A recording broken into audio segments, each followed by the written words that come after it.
Assalamualaikum warahmatullahi wabarakatuh. I'm Kiki Andriani. I'm from 6B class, and in this occasion, I want to explain about focusing and pointing the collection of data for the design issues. And actually, this material from Mathworks, qualitative data analysis. Okay, the first is linking qualitative and quantitative data. For rationale, why link qualitative and quantitative data? According to Rosman and Wilson, 1991 suggests three broad reasons. The first is to enable confirmation or corroboration of each other filtering collation. And the second is to elaborate or develop analysis providing research detail. And the third is to initiate new lines of thinking through attention to surprise or paradoxes, turning ideas around and providing fresh insight. And next, you can see this illustrative design linking qualitative and quantitative data. Design 1, Design 2, and Design 3, and Design 4. For Design 1, fieldwork involves study integrated collection of both quantitative and qualitative data is needed to understand the case at hand. And for Design 2, the first survey with may drive attention to things the field worker should look for. The next fieldwork findings may lead to revision in wave 2 of the survey, and so on.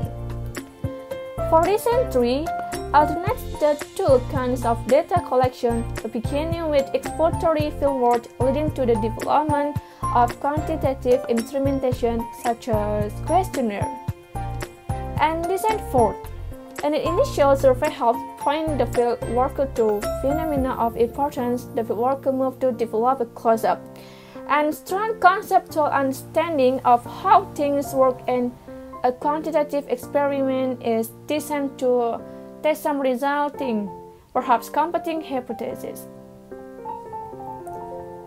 And next, brief description. We look at qualitative and quantitative linkages at three levels. The first is the context level. The context level, where qualitative information can be counted directly or converted into a rating or scale. And the second level is related to different data types. This is qualitative information using open-ended is compared with the numerical data interviews. And the third is the overall study design, such as the multi-method approaches or more complex, or probably involving a combination of case studies, surveys, experiments, and unobtrusive size studies. And next illustration. There are three illustrations. The first is the quantization rate.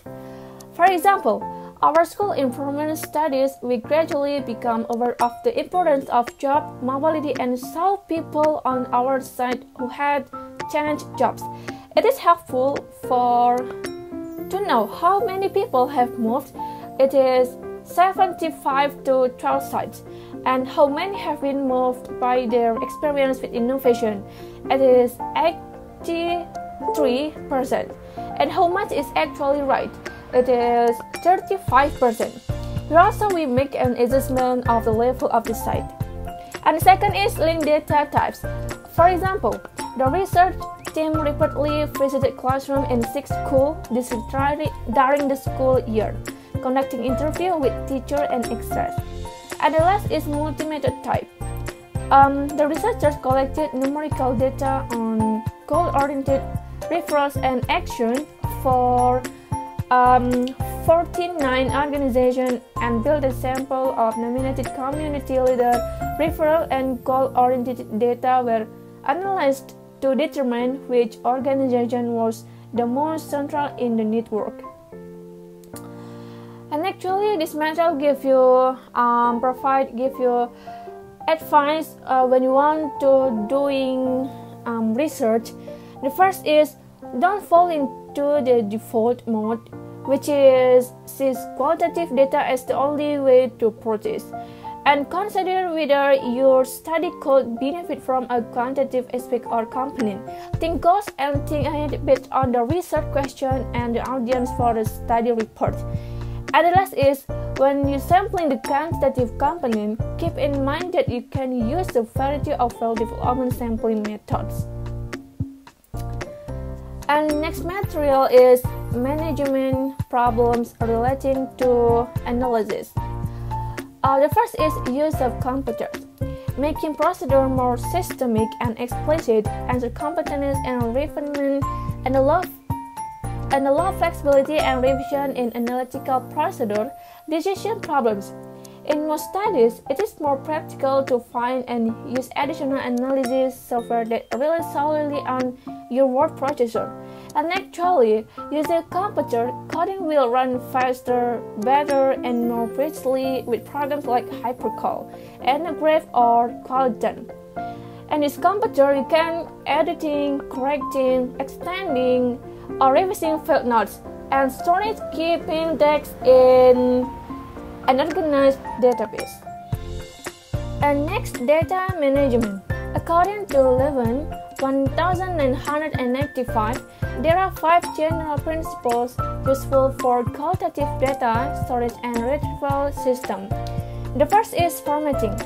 How written field word records are organized, physically manifested, and structured. For example, notes might be titled with the name of the researchers, site, people involved, and date, and arranged in paragraphs with scantily numbered lines.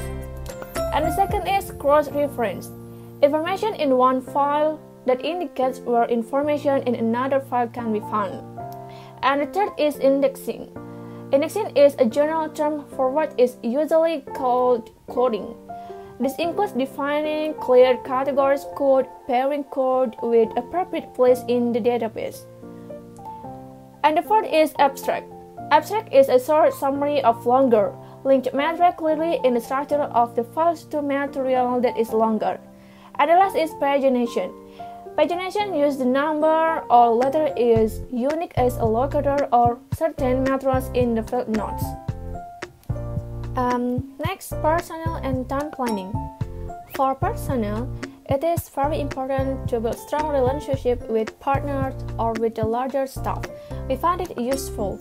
For example, to devote a lot of initial time to work on core issues or conceptual framework, research question, and sampling, and to marginal maintenance issues. And time planning. For time planning, you can do in 2 or 3 days of processing field notes, writing them down, and proofreading. If the tapes are being transcribed, the multiples can run from 4 to 8 days, depending on the supply of detail and the transcribed familiarity with the content. Encoding 1 or 2 days, or depending on the supply and complexity of the developing scheme. And next, 1 or 2 days to finish displaying and writing, or depending on the number and types of displays. Agreement with study participant. Many different agreements can be reached. The researchers comment on the implication of some for conducting the analysis. The first is data collection agreement. Data collection agreement that include active participant involvement, such as journal writing, are done if such participation is enforced even subtly, and unclearness about confidentiality, such as when a researcher voluntarily or unintentionally share participant comment with others, often has a drying or distorting effect on subsequent data collection, and relationships may become strained and subsequent analysis may be based. And the last, if you want to making agreement with participant, you must pay attention. The first is, be clear in your mind what you want your agreement with participant to be like. Commit it to paper as a vehicle for discussion with them while negotiation entry and access. When the agreement is clear, a brochure with a summary of the study and its current rules is helpful for a study that has multiple participants, and most of whom will not have been party to initial discussion. And don't assume that an official agreement with the site is understood by everyone you meet. And last, incorporate in data collection plans an explicit procedure for lodging participants' understanding or misunderstanding of agreements, and including any threat to data or conclusion quality that you see. Well, I think that's all for this material. Thank you for your attention. I'm sorry for my mistakes, and thank you. Assalamualaikum warahmatullahi wabarakatuh.